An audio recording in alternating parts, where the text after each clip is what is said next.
The moment that game ended, I had to sit back and ask myself if we had just witnessed the biggest shot of the WNBA season so far. Picture the scene for a second. The Indiana Fever are on the road in Washington. The crowd is roaring. The Mystics have just grabbed a 1-point lead in the final seconds after clutch free throws. Indiana's fans are already bracing for disappointment. Critics are preparing their posts. Social media is loading up the reactions before the final buzzer has even sounded. Then the ball finds Caitlin Clark, not at the three-point line, not in a comfortable shooting pocket. Near the logo, Clark catches the inbound pass, takes one quick look at the basket, rises up from 31 feet away, and launches a shot that seems to hang in the air forever. With just over a second remaining, the ball splashes through the net. Game over. The arena falls silent. The Fever bench explodes, and Caitlin Clark adds another unforgettable moment to a career that is already overflowing with them. That shot will dominate highlight reels for years. But what makes it even more incredible is everything that happened before it. For nearly 3 quarters, Indiana looked like the superior team in every aspect of the game. From the opening tip, the Fever played with confidence, energy, and purpose. Clark attacked aggressively, mixing deep three-pointers with drives to the basket and creating opportunities for teammates whenever the defense collapsed around her. Kelsey Mitchell provided her usual scoring punch, attacking defenders off the dribble and finishing difficult plays in transition. Aaliyah Boston delivered another complete performance, contributing points, rebounds, defensive stops, and smart passing that helped keep Indiana's offense flowing smoothly. The result was a commanding lead. At one point, Indiana led by 17 points. A 17-point advantage in professional basketball should put a team firmly in control. It does not guarantee victory, but it means you have been consistently better than your opponent for most of the game. The Fever looked poised to cruise to a comfortable win. Then everything changed. Washington slowly began finding confidence. Possessions that had been ending in missed shots suddenly turned into made baskets. The crowd became louder. Defensive pressure increased. The energy inside the building shifted. The biggest spark came from Washington's perimeter shooting. The Mystics started knocking down shots from deep, and every basket seemed to cut into Indiana's confidence. What had once looked like a comfortable lead began shrinking possession by possession. 17 points became 10. 10 became 6. 6 became 3. And suddenly, a game that felt finished had become completely competitive again. Momentum in basketball is a powerful thing. Once Washington sensed an opportunity, they attacked relentlessly. Indiana, meanwhile, appeared to lose some of the urgency that had helped build the lead in the first place. The ball movement slowed. Defensive rotations became less precise.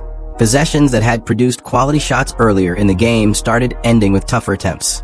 By the beginning of the fourth quarter, the Mystics had transformed the contest into a tense battle that could swing either direction. What made matters even more difficult for Indiana was Caitlin Clark's ongoing foul trouble. This has quietly become one of the biggest storylines surrounding her season. Over several recent games, Clark has found herself battling foul issues far more often than a player of her importance should. Some of those fouls have been understandable. Clark herself has acknowledged that there are moments when her defensive positioning can improve. She has never been someone who avoids accountability. When she makes mistakes, she usually addresses them directly. But there's also a larger concern. When your franchise player consistently finds herself navigating foul trouble, it changes everything about how she can impact a game. Defensive aggression decreases. Rotations become more cautious. Coaches face difficult substitution decisions. Most importantly, the player herself is forced to think about avoiding fouls instead of simply playing freely. Despite those challenges, Clark continued battling throughout the night. That is what makes her special. Even when her shot is not falling consistently. Even when defenses are trapping her. Even when foul trouble threatens to take her out of rhythm. She keeps competing. As Washington completed its comeback, the pressure inside the arena became overwhelming. Every possession felt critical. Every mistake felt magnified. The Mystics eventually grabbed the lead in the closing moments. And for a brief instant, it appeared Indiana's collapse was complete. Then came the final possession. One pass, one catch, one shot. One of the coldest game winners basketball fans will see all season. What makes Clark's heroics so remarkable is not simply the distance of the shot. Plenty of players can occasionally make a deep three. What separates Clark is her willingness to embrace those moments. The pressure does not seem to intimidate her. If anything, It appears to sharpen her focus. When the game reaches its most important possession, she wants the basketball in her hands. That mentality cannot be taught. It cannot be coached. It is something that only a handful of truly elite competitors possess. Indiana certainly has areas that need improvement. Protecting large leads remains a concern. Defensive consistency remains a concern. Managing Clark's foul trouble remains a concern. Those are real issues that must be addressed if the Fever want to become a championship contender. But nights like this remind everyone why so many people believe Indiana's future is bright. Because when everything is on the line, when the crowd is loudest, when the pressure is highest, they have a player capable of doing the impossible. And last night, from 31 feet away, Caitlin Clark did exactly that. As incredible as Caitlin Clark's game-winning shot was, the truth is that the final moments never should have been that dramatic in the first place. And to understand why Fever fans are still debating this game long after the final buzzer, we need to talk about the foul situation, the coaching decisions, and a fourth quarter that nearly slipped away. Let's start with the issue that had everyone talking. Caitlin Clark's foul trouble. Clark has been remarkably honest about her defensive growth this season. She has openly admitted that there are moments when she needs to improve her positioning, move her feet better, and avoid reaching unnecessarily. That's part of becoming a complete player. And she has never shied away from accountability. But there is a difference between accepting responsibility and pretending every whistle is correct. Late in the first half, Clark was assessed what became her third personal foul. The moment immediately sparked debate. Replays showed a play that appeared, at minimum, highly questionable. It wasn't a reckless reach. It wasn't an obvious defensive breakdown. It looked more like the kind of marginal contact that could easily go uncalled. Yet, the whistle blew. Suddenly, Indiana's superstar was heading to the bench with 3 fouls, and the entire complexion of the game changed. That's where the conversation shifts from officiating to coaching. Stephanie White had a challenge available. The replay was available. The moment was available. But the challenge never came. Instead, the Fever accepted the foul and moved forward. At halftime, White was asked directly about the team's foul issues. Her response centered on discipline and defensive positioning, suggesting that Indiana's players were putting themselves in situations that led to unnecessary fouls. That answer raised eyebrows. Not because discipline isn't important. It absolutely is. But because many viewers had just watched a call involving Clark that appeared far from obvious. For many fans, the sequence created a frustrating contrast. Earlier in the game, Kelsey Mitchell received a foul that White challenged immediately. The challenge was successful, and the call was overturned. Later, when Clark picked up a critical foul that threatened to alter the entire game, the challenge stayed in White's pocket. Whether that was the right decision strategically is a fair basketball debate. But it is also fair for fans to ask questions. Questions about challenge management. Questions about protecting your franchise player. Questions about how foul trouble affects the team's offensive identity. Those are legitimate conversations, especially when the player involved is the centerpiece of the organization. To be clear, none of this means there is conflict between Clark and White. In fact, Clark has consistently defended her coach publicly. She has spoken positively about White's support and leadership, even sharing emotional moments from previous seasons that demonstrated how strong their relationship is. That matters. But respect and loyalty do not eliminate scrutiny. A player can support her coach while fans and analysts evaluate coaching decisions. Both things can be true.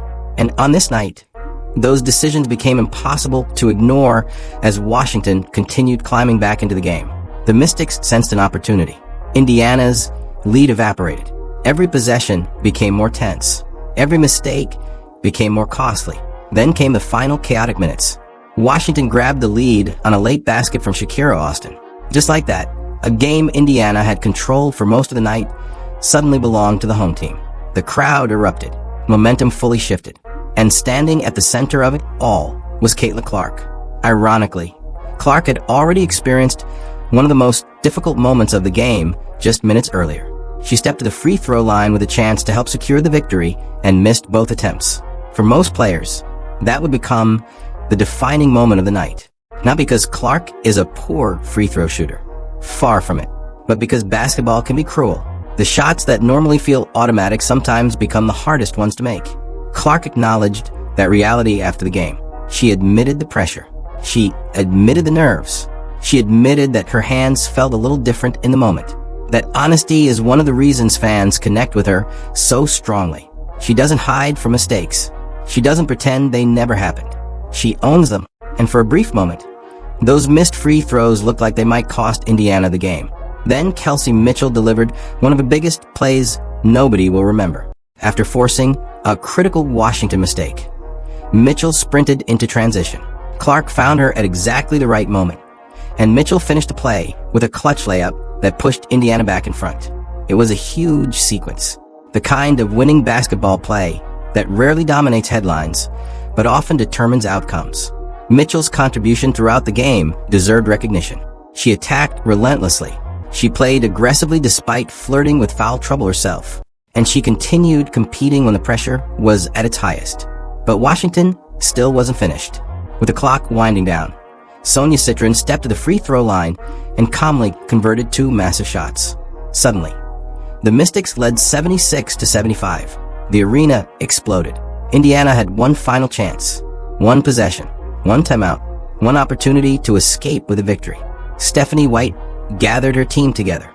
Inside that huddle sat every storyline from the previous 2 hours. The blown 17-point lead, the controversial foul calls, the challenge debate, the missed free throws, the mounting pressure, the fear of letting a winnable game slip away. Everything came down to a single play, one inbound pass, a few precious seconds, and a decision about whose hands the ball should find. The answer, of course, was obvious. When your season is on the line, when the game hangs in the balance, and when the entire arena knows exactly who's getting the basketball, there's only one player you trust: Caitlin Clark. The Mystics knew it. The Fever knew it. Everyone watching knew it. The only question remaining was whether Washington could stop what was coming. And as the basketball left the inbounder's hands and traveled toward Clark near the logo, history was preparing itself for another unforgettable moment. The final play looked simple on the surface, but every basketball fan knows moments like that are anything but simple.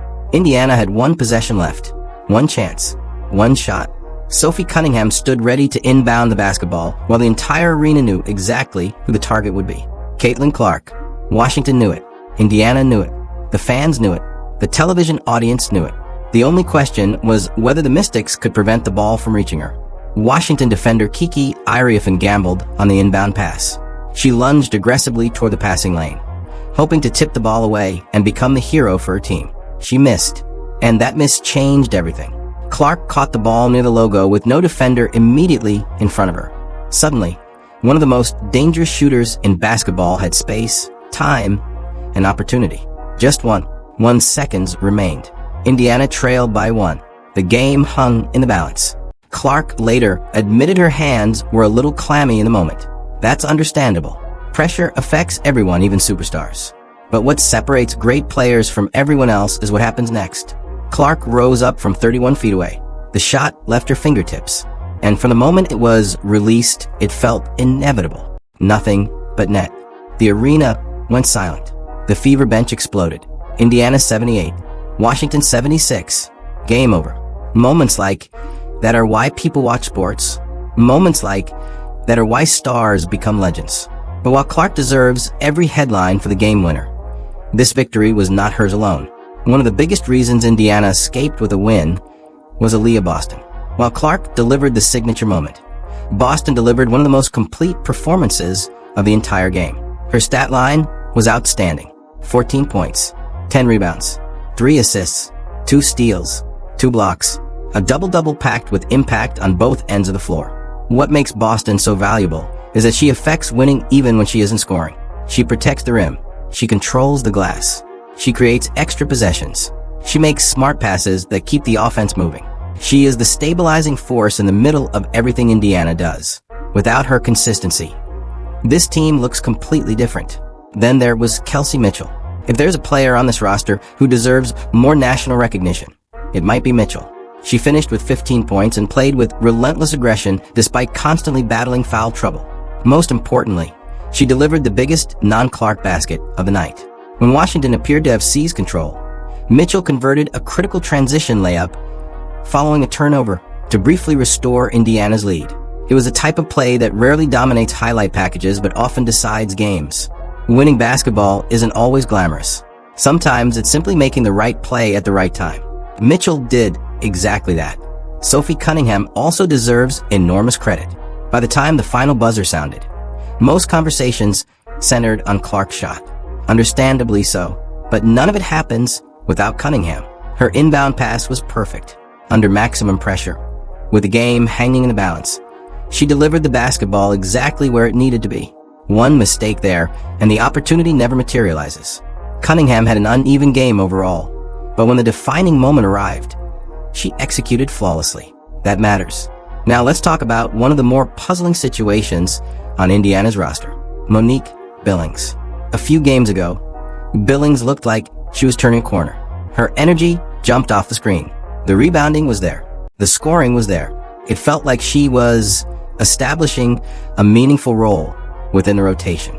Then came this performance. 2 for 9 shooting, 4 points. Limited offensive impact. The inconsistency has become difficult to ignore. At some point, Indiana's coaching staff has to determine whether the current rotation is helping Billings find rhythm or preventing her from establishing one. Because right now, neither the player nor the team seems to be finding consistent results. The same questions apply to some of Indiana's younger talent. Raven Johnson logged limited minutes and finished without registering a meaningful statistical contribution. That doesn't automatically mean she played poorly, but development requires opportunity. Young players rarely grow by sitting on the edge of the rotation without clearly defined responsibilities. Meanwhile, Michaela Timpson saw only brief action despite possessing athletic tools that could potentially help Indiana in certain matchups. Her size, mobility, and defensive versatility suggest there may be untapped potential there. Whether the coaching staff doesn't fully trust her yet or simply prefers other options remains unclear. Either way, it is a situation worth monitoring moving forward. Which brings us to the larger conversation surrounding head coach Stephanie White. And this is where nuance becomes important. The internet often treats coaching discussions as if there are only two possible conclusions. Either a coach is brilliant or a coach is terrible. Reality is rarely that simple. Stephanie White is not a bad coach. Let's start there. Indiana has shown genuine growth under her leadership. The locker room appears connected. The players publicly support one another. The team competes hard. And there have been multiple moments throughout the season where White's tactical decisions have clearly benefited the Fever. The final inbound play is a perfect example. That was a well-designed late-game action that put Clark in position to succeed. White deserves credit for that. At the same time, certain patterns are beginning to emerge. The first is foul management. When your franchise player repeatedly finds herself battling foul trouble, the issue extends beyond individual mistakes. Yes, Clark needs continued defensive development. She has openly acknowledged that. But coaching staffs also have responsibilities. They must place players in favorable defensive situations. They must determine when to challenge calls. They must manage rotations that reduce unnecessary foul exposure. And they must carefully handle the public messaging surrounding those situations. The second concern is momentum management. Indiana has now developed a troubling habit of allowing large leads to disappear. This game followed a familiar script. Build a significant advantage. Control the pace. Look dominant. Then allow the opponent back into the contest. A 17-point lead should not require a miraculous 31-foot game winner to secure a victory. Championship teams understand how to close games. They recognize momentum swings early. They stop runs before they become avalanches. And they consistently execute when adversity arrives. That is the next step for Indiana. Because while Clark's heroics created an unforgettable ending, the Fever cannot rely on miracle shots every night. The game winner will dominate the headlines. It should, but the larger questions remain. How does Indiana protect leads? How does it better manage Clark's foul trouble? How does it maximize its rotation? And how does it transform dramatic wins into sustainable success? Those are the questions that will determine whether this team becomes a true contender. The shot was unforgettable. The victory was enormous. But the story of the Indiana Fever is still being written. One of the biggest questions surrounding the Indiana Fever right now has nothing to do with talent. It has everything to do with control. When momentum starts swinging against Indiana, who is grabbing the wheel? Who is slowing the game down? Who is stopping the avalanche before it becomes a collapse? Because from the outside looking in, there are stretches where the Fever appear to be searching for answers in real time rather than dictating what happens next. That brings us back to head coach Stephanie White. And here's where I want to give an honest, balanced assessment. I don't believe Stephanie White is a bad coach. In fact, I think the opposite.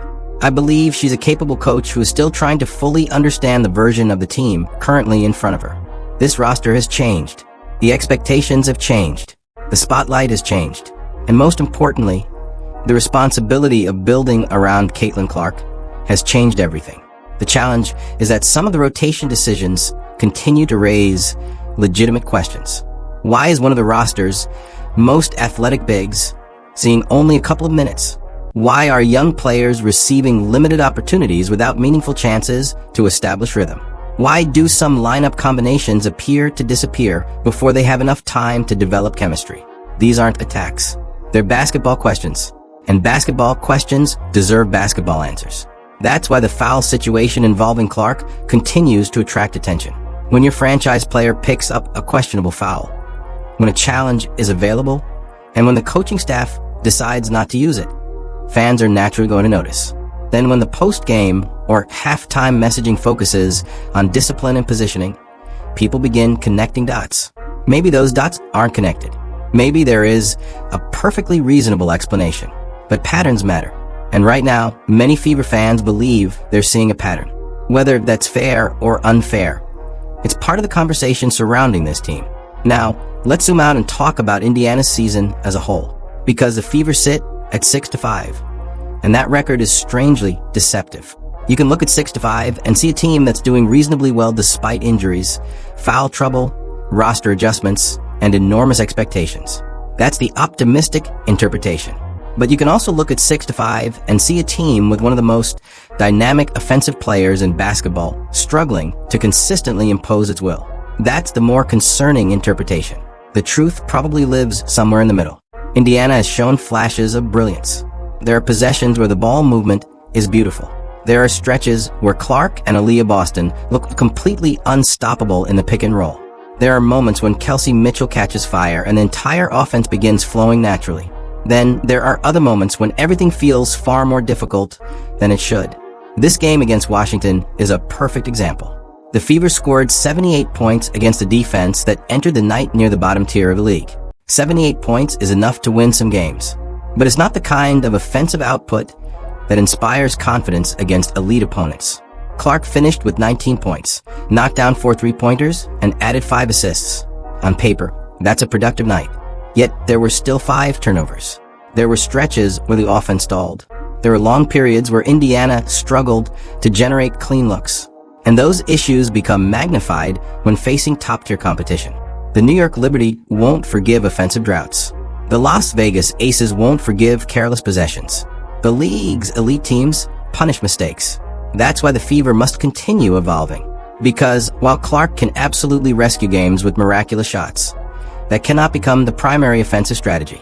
You don't build championship teams around miracles.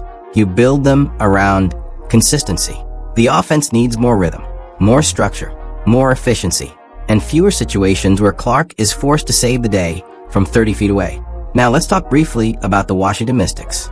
After watching this game, I still have no idea exactly what this team is. At times, they look dangerous. At times, they look disorganized. Michaela Woniware continues to show flashes as a scorer. Sonia Citron looks increasingly comfortable and confident. Shakira Austin remains a difficult matchup whenever she's healthy and engaged. There's talent on this roster. There's potential on this roster. But there's also inconsistency. A lot of inconsistency. And while Washington deserves credit for fighting back from a massive deficit, I don't view this game as proof that the Mystics have suddenly become contenders. Instead, I view it primarily as evidence that Indiana still has issues to solve.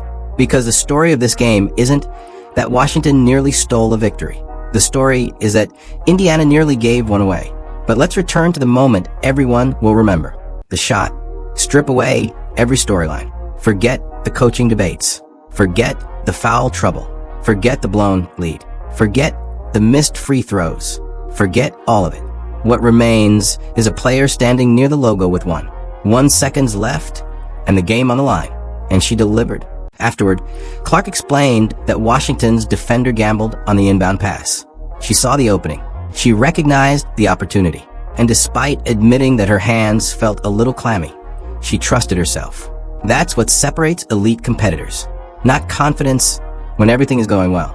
Confidence when everything is going wrong. Think about the circumstances. She had just missed 2 critical free throws.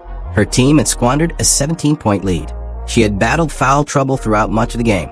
The crowd was against her. The pressure was enormous. And somehow, in the middle of all that chaos, she produced the biggest shot of the night. That's greatness. Not because the shot went in, because she was willing to take it. Great players embrace those moments. They don't run from them. They don't hesitate. They don't second guess. They trust the work they've put in when nobody was watching. And Clark trusted hers. The reaction afterward said everything. The Fever bench exploded. Players sprinted onto the court. The celebrations looked like a playoff victory. Videos from the locker room quickly spread across social media. The energy was electric. And while no championship was won that night, something important was reinforced. Belief. The belief that when everything breaks down, when nothing seems to be working, when the game hangs by a thread, Indiana has a player capable of changing the outcome with a single shot. That's not a small thing. That's one of the most valuable things a team can possess. Clark's post-game comments reflected exactly why so many people respect her. There was no boasting, no victory lap, no dramatic declarations. She acknowledged the mistakes. She acknowledged the missed free throws. She acknowledged that the Fever cannot continue blowing large leads and expecting miracle finishes to save them. And she acknowledged something every championship team eventually learns. A win is a win. But surviving is not the same as improving. The Fever escaped Washington with a victory. Now comes the harder part. Figuring out how to make sure they never need a 31-foot miracle to do it again. When you step back and look at the Indiana Fever after this dramatic victory, one thing becomes clear. This game was about much more than a last-second shot. It was a snapshot of everything this team currently is: brilliant, exciting, frustrating, talented, and still unfinished. The Fever have all the ingredients of a dangerous team. Caitlin Clark continues to prove why she is one of the most captivating players in basketball. Her ability to take over a game, create offense from impossible angles, and remain fearless in the biggest moments is unlike anything the league has seen in years. Alongside her, Aaliyah Boston remains one of the most dependable players in the WNBA, bringing rebounding, defense, leadership, and consistency every night. Kelsey Mitchell provides scoring punch and veteran confidence, while role players continue searching for ways to contribute. The talent is undeniable, but talent alone does not win championships. The Fever's recurring problems continue to surface, even during victories. Large leads disappear too quickly. Momentum swings against them too often. Defensive discipline comes and goes.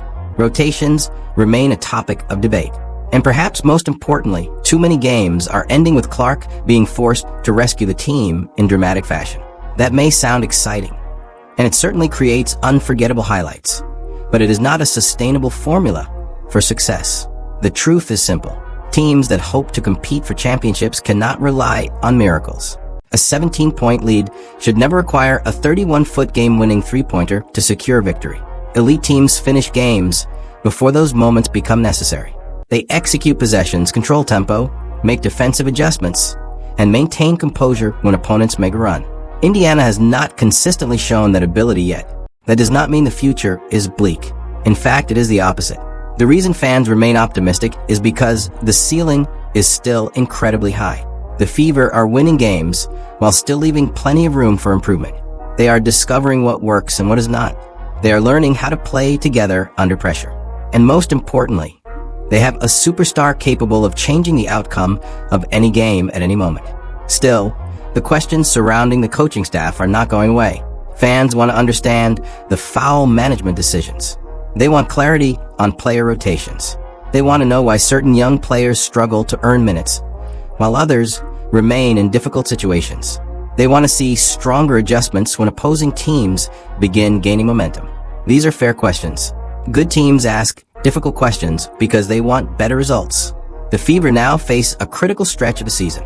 Upcoming games will reveal whether recent problems are temporary growing pains or signs of deeper issues. Protecting leads, reducing turnovers, improving defensive consistency, and establishing reliable rotations must become priorities. Because eventually the game-winning shot will not fall. Eventually the lucky bounce will go the other way. Eventually a playoff opponent will punish every mistake. That is why the focus cannot simply be on celebrating this win. the focus must also be on learning from it. And yet, despite all those concerns, it is impossible to ignore what happened in Washington. With seconds remaining, the Fever were trailing. The crowd was against them. The pressure was enormous. Caitlin Clark had already endured foul trouble, missed free throws, and a frustrating second half. Then she received the ball near the logo. No hesitation, no panic, no fear, just confidence. One smooth release, one perfect shot, one unforgettable moment. The ball splashed through the net and instantly transformed frustration into celebration. Teammates stormed the court. Coaches erupted. Fans lost their minds. Social media exploded. Moments like that remind everyone why sports matter.